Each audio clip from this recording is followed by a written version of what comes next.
Soyons bouillants. Dans le livre de l'Apocalypse au chapitre 3, le verset 16.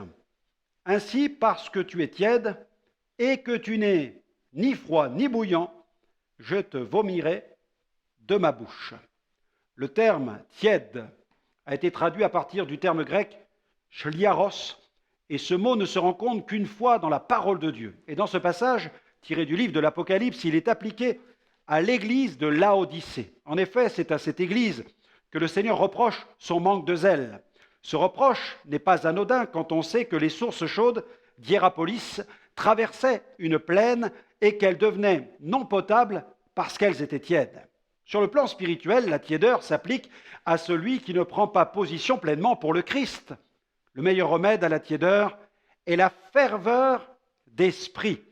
Même si l'enfant de Dieu trouve à s'engager de plus en plus dans des activités extra-église, il s'en suivra un déclin au niveau de sa vie de prière.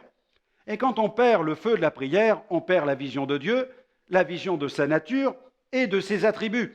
L'apôtre Paul nous adresse cette exhortation, Romains 12, verset 11. « Ayez du zèle et non de la paresse, soyez fervents d'esprit, servez le Seigneur. » Le mot fervent a été traduit du terme grec zéo, qui signifie bouillir, comme bouillir de chaleur.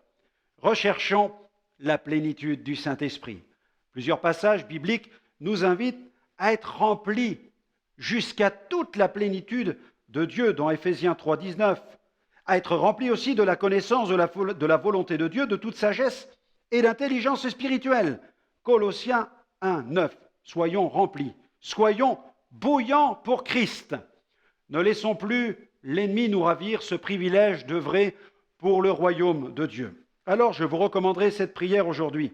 Seigneur, garde-moi d'être tiède, que toujours ma vie soit bouillante pour toi, pour ton œuvre, et que tu aies toujours la première place dans mon cœur, dans mes pensées et dans ma vie.